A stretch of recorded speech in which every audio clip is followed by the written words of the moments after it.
네, 뉴스 분석 함께할 네 분 소개하겠습니다. 서정욱 변호사, 구자홍 동아일보 신동아팀 차장 나오셨습니다. 김관욱 정치연구소 미니소장, 장현주 민주당 법률위원회 부위원장 함께합니다. 어서 오세요. 안녕하세요. 네, 위례 신도시 대장동 개발 사업 특혜 의혹을 수사하는 검찰이 이재명 민주당 대표에 대한 소환 조사를 이제 2번으로 마무리할 것으로 알려졌습니다. 지금까지 검찰 조사 내용을 한번 같이 보시면요.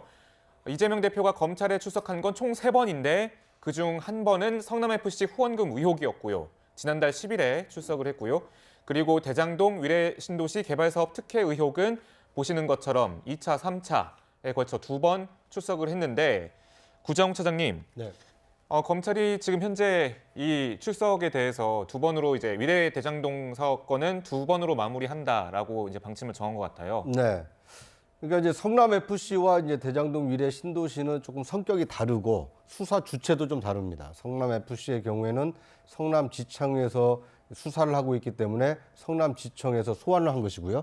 대장동과 위례 사건의 경우에는 서울중앙지검에 이제 2차례 출두를 해서 소환 조사를 했습니다. 네. 그런데 이제 문제는 소환에는 응하고 있지만 실제 소환 검찰의 어떤 묻는 질문에 성실하게 답변을 하고 있는가, 이것에 대해서는 검찰로서는 상당히 좀 회의적인 상황입니다. 네. 그러니까 이재명 대표의 경우에는 서면 진술서로 이 답변을 가름하겠다 이렇게 얘기하면서 사실상 진술 거부권을 행사하고 있기 때문에 앞으로 추가로 소환을 한다 하더라도 더 이상의 어떤 수사상의 진척이 없을 가능성이 크기 때문에 이제 소환 조사는 2차, 총 성남 FC까지 3차로 마무리를 하고 앞으로 이제 구속영장 청구라든지 아니면 새로운 국면으로 넘어갈 것으로 예상이 되고 있습니다.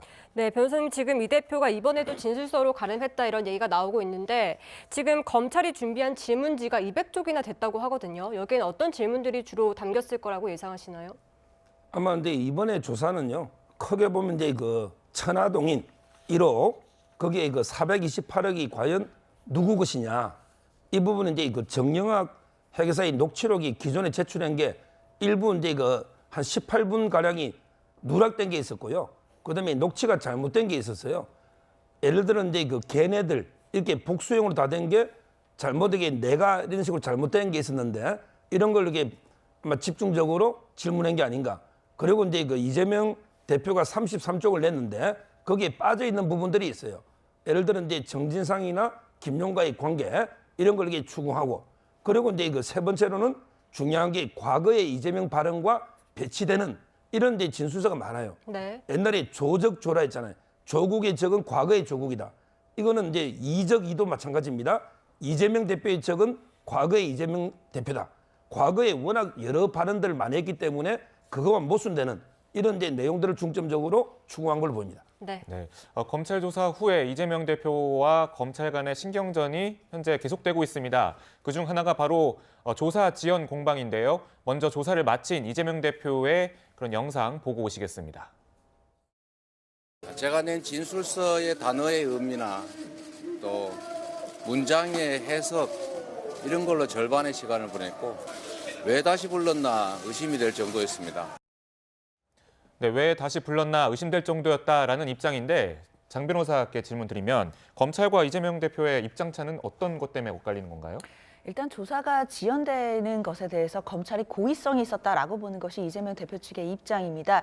특히나 이제 진술서를 제출했는데 그 진술서의 의미라든지 문장의 해석 부분을 자꾸 물어본다든지 이런 식으로 해서 질문을 끌어나갔고, 그리고 지난번 대장동 관련된 첫 번째 소환 절차에서도 이재명 대표가 주장했던 바가 있는데요. 했던 질문을 계속한다든지 자료를 보여주면서 그 자료를 낭독한다든지 이런 식으로 조사를 지연시켜서 추가 소환이 필요하다는 어떤 명분을 쌓은 게 아니냐라는 얘기는 벌써 지난 조사 때도 나온 바가 있습니다. 그것과 마찬가지로 이번 조사에서도 이재명 대표는 새로운 증거를 제시하는 바가 없이 그 대장동 일당들의 번복된 진술만을 가지고 계속 이야기를 했던 것이고, 본인이 냈던 진술서에 대한 해석을 묻는 질문은 도대체 필요한 질문이 아니지 않았냐라는 취지로 이제 검찰이 고의 전략, 고의로 지연하기 위한 전술을 쓰고 있다라고 비판했던 것이고, 검찰 입장에서는 일단 지각 출석을 했다라는 입장입니다. 검찰은 9시 반에 오라고 했는데 했는데 이제 이재명 대표가 최고위원 회의가 있고 나서 11시 이후에 왔기 때문에 출석 자체도 늦어졌고 그리고 수차례 이의 제기를 해서 자꾸만 조사가 지연되었다라고 주장을 하고 있는데요. 사실 이 부분은 크게 본질적인 내용은 아니라고 할 수 있습니다. 일단 조사가 어떻게 이루어졌고 조사 내용이 무엇이었는지가 중요한 것이고 이 조사 과정에서 서로 간에 신경전이 있었던 부분 이게 뭐 지금 부각되는 것 자체가 본질적인 문제는 아닐 수 있는데요. 근데 중요한 것은 일반인들도 수사기관을 통해 조사를 받을 때 본인이 부당한 대우를 받는다든지 또는 이 수사기관의 질문이 부적절하다는 생각이 든다면 얼마든지 변호인을 통해 이의 제기를 할 수 있는 것이기 때문에 이 이의 제기 자체가 뭐 이재명 대표가 특혜를 누렸다 뭐 이런 식으로 보는 건 과도하다라는 생각이 듭니다. 네, 소장님, 이 대표가 이 뒤에는 또 새로운 증거도 제시되지 않았다 이 부분에 좀 강조를 했거든요.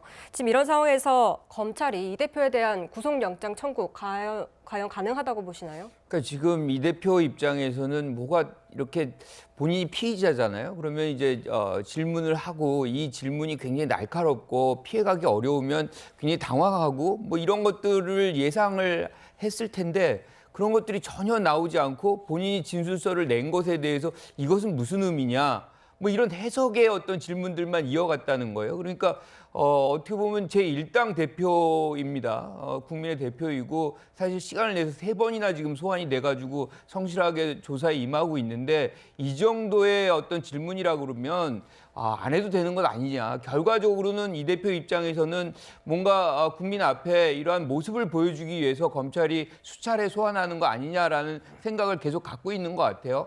이제 이런 부분이 이제 이 대표의 생각인 것이고 이 과정 속에서 더 부르기는 어려울 겁니다, 검찰이. 그러니까 저는 아마 기소를 생각을 하고 있기 때문에 체포영장을 청구할 가능성이 매우 높다, 뭐 이렇게 봅니다. 그 진술서에 대한 그런 해석에 대한 것을 자꾸 질문했다라고 지금 말씀을 하셨는데 검찰이 이제 진술서에 어떤 이재명 대표의 그런 내용 그리고 생각하는 바 해석을 자꾸 묻는 이유는 뭐라고 보시는지요, 변호사님? 그거는 이제 진술서의 내용이 제가 보기에 뭐 불명확하거나 앞뒤가 모순되거나 또 이게 명백한 증거가 배치되거나 이런 게 있으니까 아마 추구하는 거고요. 저는 여기서 이제 중요한 게요. 영장 청구 그때 김용 정지상을 이게 뭐라 했습니까? 뭐 이게 터무니없는 3인 성호다 또는 이제 그 정자 살인이다 이런 식으로 했지만 법원이 영장을 발부했지 않습니까? 저는 이재명 대표가 떳떳하다면 나 사법부의 판단을 한번 받아보겠다. 내 스스로에게 방탄 포기하고 당당하게 내 판사 사법부 판단을 받아서 검찰 수사가 부당하다는 걸 보여주겠다. 이렇게 출석해서 받아보십시오. 아니 검찰이 황당무계한 소설을 쓰고 아무 증거도 없고 이러면 이게 판사가 당연히 영장 기각하지 않겠습니까? 그런데 왜 방탄 국회 그 표결 뒤에 숨는 겁니까? 이러면요 이재명 대표는 이기도 증거예요. 왜냐하면 여기 방탄으로 심리도 안 하고 여기 그냥 불구속되면 본인은 여기 구속은 안 됐지만 정치적으로 증거입니다. 이미 방탄 뒤에 숨는 게 저는 떳떳하다면 당당하게 내 특권 포기하고 일반인 국민처럼 내 사법부 판단을 받아서 영장을 기각시켜서 검찰 수사가 터무니없다는 걸 내가 보여주겠다. 이게 이기는 거예요. 알겠습니다. 이 대표 바로 검찰 조사 받고 난 다음 날에 윤미향 의원과 관련된 글을 하나 올렸습니다. 이 윤미향 의원은 위안부 할머니 후원금 횡령 혐의로 기소돼서 지금 1심에서 1,500만 원 벌금형을 선고받았는데요. 당시 지금 페이스북 내용을 보면은 이 대표는 8개 혐의로 징역 5년을 검찰이 구형을 했는데 2년 반 재판 후에 7개 무죄 1개 벌금이 나왔다. 검찰과 가짜뉴스에 똑같이 당하는 저조차 의심했다. 미안하다. 잘못했다. 이렇게 강조를 했는데 차장님, 네. 이런 페이스북 글을 검찰 조사 받고 난 다음 날 올린 이유는 뭐라고 보시나요? 그러니까 이제 이재명 대표 입장에서는 뭐 동병상련을 가장 강하게 느끼는 대상이 이제 윤미향 의원이 아닐까 이제 이런 생각이 드는데요. 그러니까 이제 윤미향 의원의 경우에는 국회의원이 되자마자 각종 의혹에 휩싸이면서 굉장히 어떻게 보면 큰 뭐 벌을 받을 것으로 예상이 됐습니다만 그 검찰이 5년을 구형했음에도 불구하고 1심 재판부는 이 벌금 1,500만 원이라는 뭐 일반적으로 상식적으로는 좀 납득하기 어려운 굉장히 가벼운 처벌이 나왔거든요. 이러다 보니까 검찰이 무리하게 구형한 거 아니냐. 이재명 대표는 그렇게 아마 주장을 하고 싶은 모양입니다. 그러니까 본인의 경우에도 여러 가지 혐의를 받고 있고 여러 차례 소환 조사를 받고 있지만 나중에 재판에 가면 이것이 달라질 수도 있다. 이렇게 본인은 좀 기대를 하고 있는 것 같습니다. 네. 윤미향 의원 같은 경우는 지금 2년 반 동안 수사가 됐고 1심이 나온 거거든요. 8개 혐의가 있었는데 7개가 무죄예요. 그리고 횡령에 있어서도 1억을 횡령했다 그러는데 거기서 1,700만 원만 인정이 되고 그래서 벌금을 1,500만 원 받은 겁니다. 그러니까 처음에 우리가 생각을 막 이렇게 검찰이 혐의를 얘기할 때 모든 정의사회 뭐 그 얘기했을 때 기억연대 거 돈 거의 다 횡령하고 사기, 뭐 배임, 뭐 등등의 것들이 아주 많았었거든요. 지금 그렇다 그러면은 검찰이 실질적으로 지나치게 기소권이라든가 이런 걸 남용한 거 아니냐라는 비판을 받을 수밖에 없는 거거든요. 이제 그런 측면이 분명히 1심에서 나온 부분이 있기 때문에 지금 당 대표로서 예컨대 같은 당이었잖아요. 그러니까 이재명 대표 입장에서는 그 부분에 대해서 어느 정도 유감 표명을 해야 되는 상황이었던 것이고 제일 중요한 건 아까도 무슨 뭐 야당 대표가 뭐 이 방탄에 숨지 말고 앞에서 나가라. 우리가 잘 알지만 사실은 불구속 수사라는 것이 원칙이잖아요. 이걸 굳이 구속 수사를 해야 되는 뭔가 특정한 이유가 있다면 예컨대 뭐 도주 우려 징계인멸이 있다 그러면 그렇게 해야 되겠지만 지금 일당 대표가 그럴 가능성은 없지 않습니까? 그리고 더 중요한 거는 혐의가 아주 입증이 될 만한 뭔가 아주 명백한 증거가 나온다 그러면 국민들도 여론이 굉장히 악화돼 있을 거예요. 그런데 지금 그것도 아닌데 무조건 구속을 시켜야 되겠다는 것이 왜 이렇게 이 검찰의 주장이어야만 하는지 그거를 이해 못하는 부분이 있는 거죠. 네, 그렇군요. 지금 현재 뭐 말씀을 들어보면은 이 이재명 대표가 결론적으로 윤미향 의원에 대해서 응원 메시지를 보낸 것은 약간 두 가지 이유로 해석이 되네요. 하나는 뭐 어떤 그런 정말 순수의 그런 의도의 위로의 목적일 수도 있지만 하나는 또 검찰 수사에 대한 비판의 메시지인 것 같습니다. 그런데 이제 검찰이 국회에 체포동의안을 제출하는 시점 그리고 체포동의할 가능성에 대해서 관심이 모아지고 있는데 서정욱 변호사께 질문 드리면 이 앞으로 구속영장을 뭐 청구할 것 같다 뭐 관측이 나오고 있는데 뭐 앞으로는 좀 어떻게 좀 관측이 되시는지요? 뭐 구속영장 청구는 이제 불가피하다 봅니다. 왜냐하면 이게 그 천화동인 1호의 그 428억이요. 당군일의 뇌물 단일 사건으로서는 최대입니다. 물론 이제 전두환 노태우 대통령이 2천 몇백억이 있는데 이거는 이제 30몇 개 기업에서 받은 돈이에요. 여러 개가 합쳐진 거고 하나의 기업으로부터 받은 뇌물로 역대 당군일의 최대 뇌물이 428억입니다. 이걸 이게 영장 청구를 안 할 수가 없죠. 그러기에 배임도 마찬가지예요.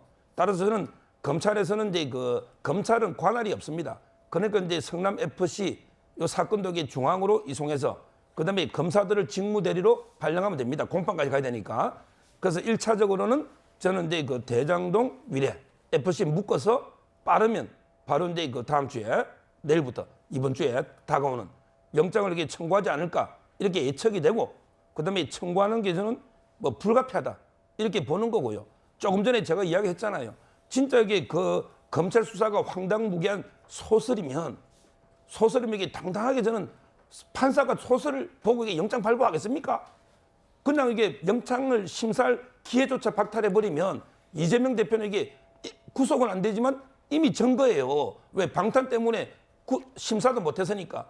제가 이재명 대표라면 당당하게 나는 사법부 판단을 받아보겠다. 이런 자세로 나가야 된다는 거예요. 네, 변호사님 지금 이 대표에 대한 구속영장이 청구되더라도 일단 현역 의원 신분이기 때문에 국회로 공이 넘어갈 텐데 이런 상황에서 물론 민주당이 거대 야당이긴 하지만 지금 무소속인 윤미향 의원이 복당할 가능성도 있는 건가요? 지금 현재로서는 뭐 복당 이야기가 뭐 공식적으로 나오는 것 같지는 않습니다. 특히나 이제 윤미향 의원이 1심 재판이었고 그 선고 과정 그리고 벌금 1,500만 원에 대해서 또 국민들의 또 판단이 여럿 있으시겠지만요. 그동안 좀 과혹했던 수사와 그리고 어떻게 보면 5년이라는 그 중형을 구형한 것에 비해서 대부분의 혐의가 무죄로 나오고 벌금도 1,700만 원, 1,500만 원이었다는 것 부분에 대해서는 또 여러 가지 평가가 있는 것도 분명한 것 같습니다. 그렇지만 지금 당장 뭐 윤미향 의원이 뭐 복당을 하는 얘기들이 공론화돼서 뭐 공식적으로 나오는 건 전혀 없는 것 같고요. 일단 이 체포동의안 자체가 국회로 오게 될 가능성이 높은데 그렇게 됐을 때 당연히 당 입장에서는 뭐 정당에서 어떻게 뭐 어떤 입장을 정해놓고 가결시킬 것인지 부결시킬 것인지 하는 입장은 전혀 없습니다. 없고 다만 이제 의원들이 이것은 무기명 투표를 하는 것이기 때문에 각자의 판단으로 이제 투표를 하시게 되겠지만요. 그렇기 때문에 민주당으로서도 뭐 가결이 될 것이다, 부결이 될 것이다. 지금 현재 입장에서 뭐 예측하기는 어렵습니다. 다만 의원들이 생각을 했을 때 뭔가 이 수사 자체가 야당 대표에 대한 정적 제거 수단으로 활용되고 있다는 부분에 대해서는 공감대가 굉장히 높은 편입니다.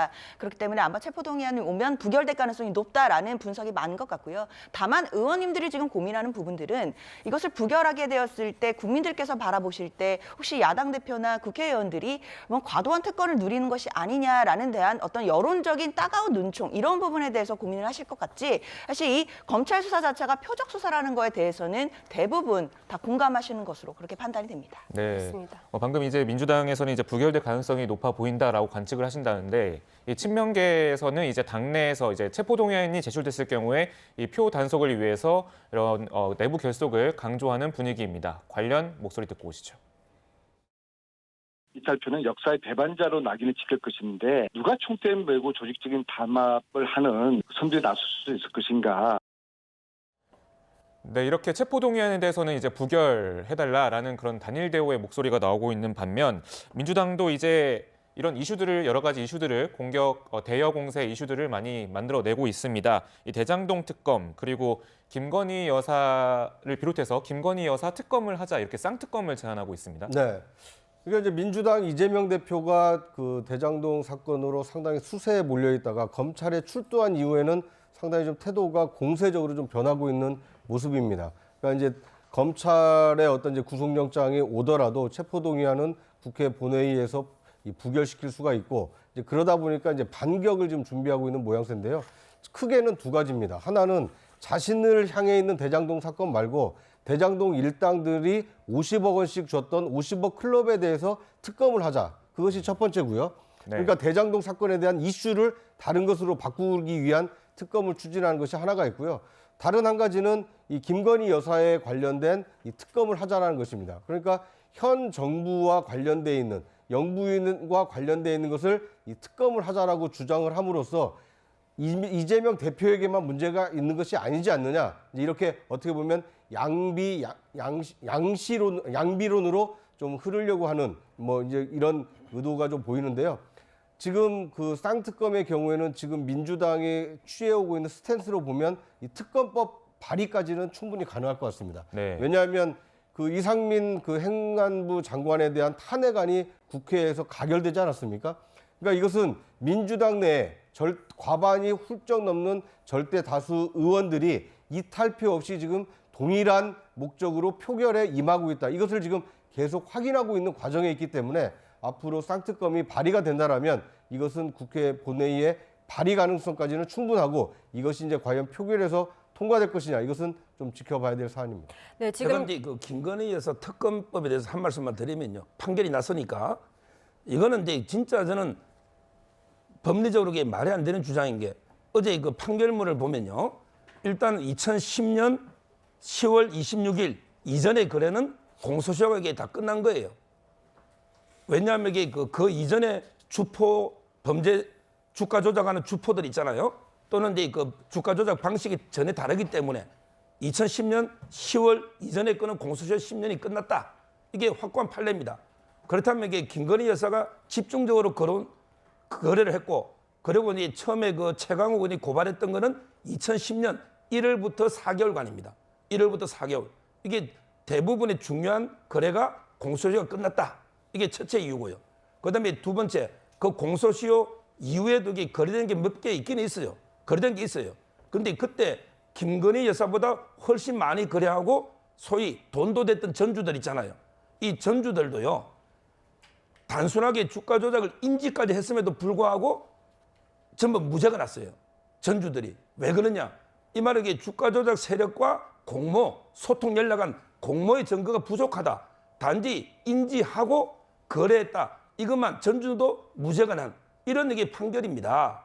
그렇다면 이게 그 김건희 여사하고 이게 같은 입장이 91명이 있는데 그 중에 전부 이게 무혐의 무죄 난 거 아닙니까? 아무 혐의도 없는 걸 왜 특검합니까?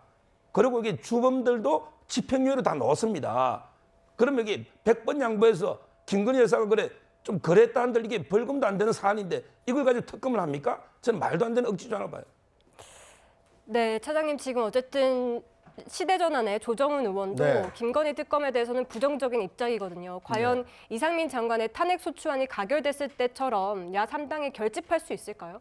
지금 뭐 그 조정훈 의원뿐만 아니라 정의당도 일단 김건희 여사 특검에 대해서는 아직 이 당론이나 아니면 그 입장을 정하지 않은 상태입니다. 왜냐하면 방금 서정욱 변호사가 말씀하신 것처럼 엊그제 이 그 도이치모터스 주가 조작 사건의 1심 판결이 났는데 여기에 김건희 여사와 관련된 혐의를 입증할 만한 또는 혐의 연관이 돼 있다라고 볼 만한 이 재판 그 결과가 안 나왔기 때문에 이번에 이제 만약에 특검을 물어붙인다라면 너무나 작은 경미한 사건을 가지고 이 특검을 그 발의하는 거 아니냐 이런 이제 역풍을 불 수 있기 때문에 아마 야 3당이 똘똘 뭉쳐서 이 김건희 여사에 대한 특검법이 발의가 될지 이것도 하나 지켜볼 이 관전 포인트라고 생각이 됩니다.